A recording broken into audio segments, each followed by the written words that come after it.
नमस्कार दोस्तों। आज हम बात कर रहे हैं रुद्राक्ष।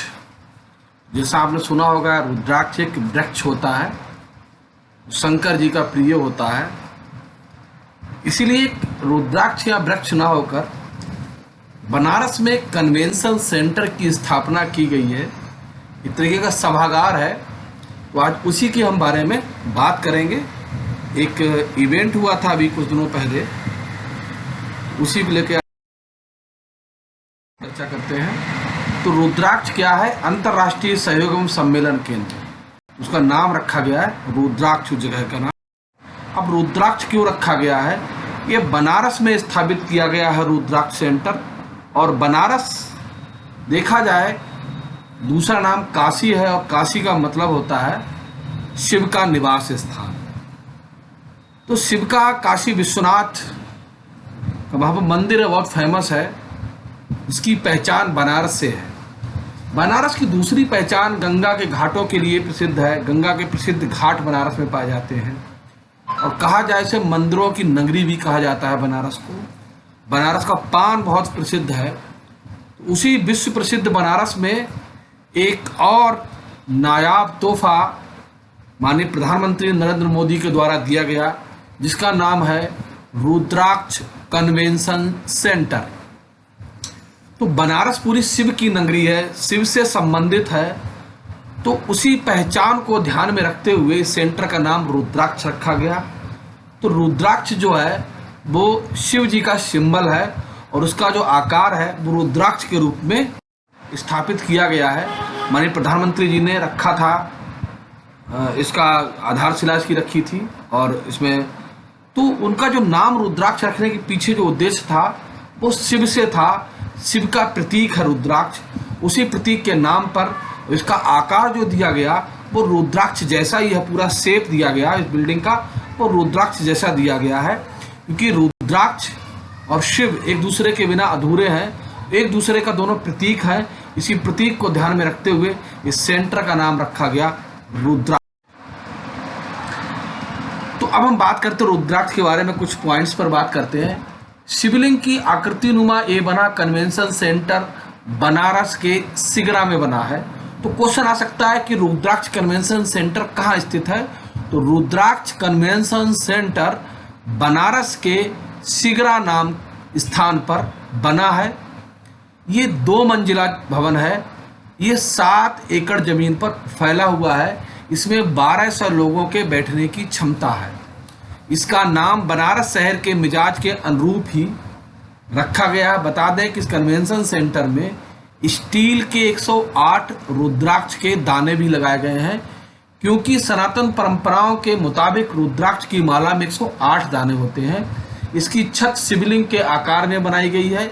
ये पूरी इमारत रात में LED लाइट से जगमगाती रहती है, देख सकते हैं।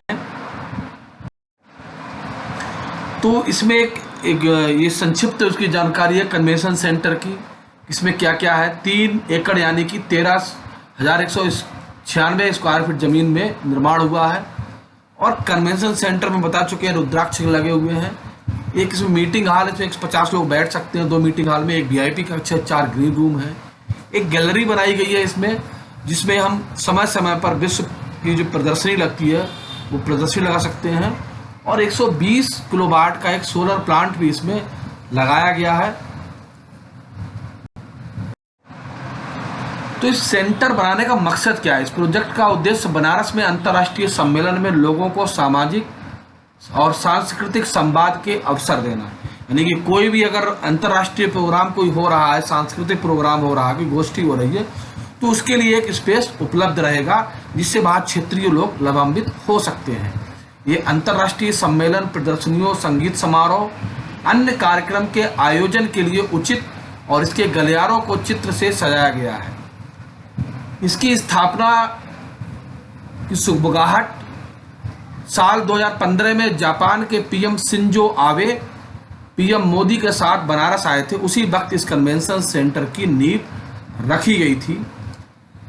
जापान की झलक हाल के परिसर में जापानी शैली में एक पार्क बनाया गया है। उद्घाटन के दौरान PM मोदी रुद्राक्ष कन्वेंशन सेंटर परिसर में रुद्राक्ष का पेड़ भी लगाया है। यानी कि जो बनाया गया है इसको दोस्ती का प्रतीक माना जाता है। तो इसकी जो कास्ट आई है वो लगभग 186 करोड़ रुपए आई है।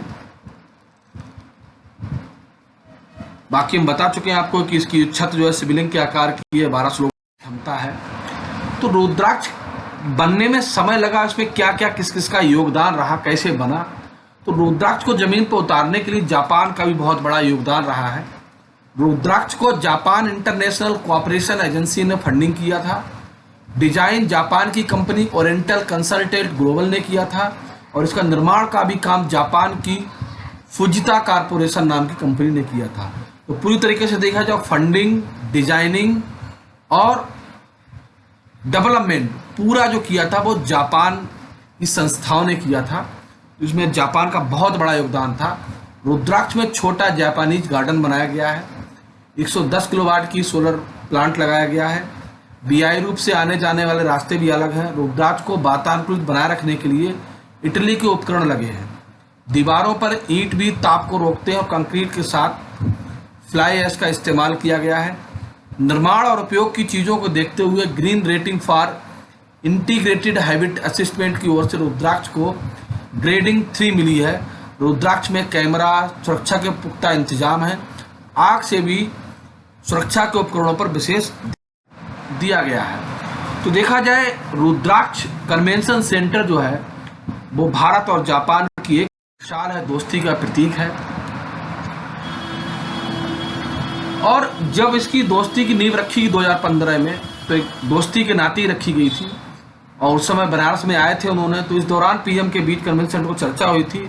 रुद्राक्ष को तैयार करने का काम जापान की फुजिता कारपोरेशन कर रही है, बचा हुआ काम है। निर्माण के अलावा इसका डिजाइन भी जापान, यानी कि पूरी तरह से सेंटर का निर्माण, पैसा, डिजाइनिंग सब काम किसने किया था? जापान किया था। और दोस्ती निभाई पूरी तरीके से जापानीज ने इंडिया के साथ। और एक अच्छा कन्वेंशन सेंटर, विश्व प्रसिद्ध कन्वेंशन सेंटर जो है वो भारत को, भारत के बनारस के लोगों को उसने दिया। तो ये कन्वेंशन सेंटर का मुख्य देखा जाए कि जो उसका आकार है मेन पीछे बिल्डिंग का, उस शिवलिंग के आकार का नीचे बेसमेंट दे रखा है। और जिस समय उद्घाटन हुआ था उस समय वहाँ के प्रधानमंत्री तो नहीं आए थे, लेकिन वहाँ के जो राजदूत थे, राजनायक थे, तो वो इस प्रोग्राम में शामिल रहे। तो देखा जाए कि बनारस में अभी तक बाबा काशी विश्वनाथ, गंगा और उसके बाद तीसरा सबसे फेमस अगर है बीएचयू के बाद तो हमारा कन्वेंशन सेंटर है, जो बनारस की पहचान है और बनारस को एक नई पहचान देने में महत्वपूर्ण रोल प्ले कर रहा है। आज के साथ इसी जानकारी के साथ मैं वीडियो समाप्त करता हूं। अब बताता चलो कि एग्जाम में किस तरीके से क्वेश्चन पूछे जाएंगे। आपसे पूछा सकता है कि रुद्राक्ष कन्वेंशन सेंटर कहाँ स्थित है? सिगरा, बनारस में है। इसकी स्थापना किसके सहयोग से हुई? जापान के सहयोग से हुई। किसने की? कंपनियों के नाम बता सकते हैं।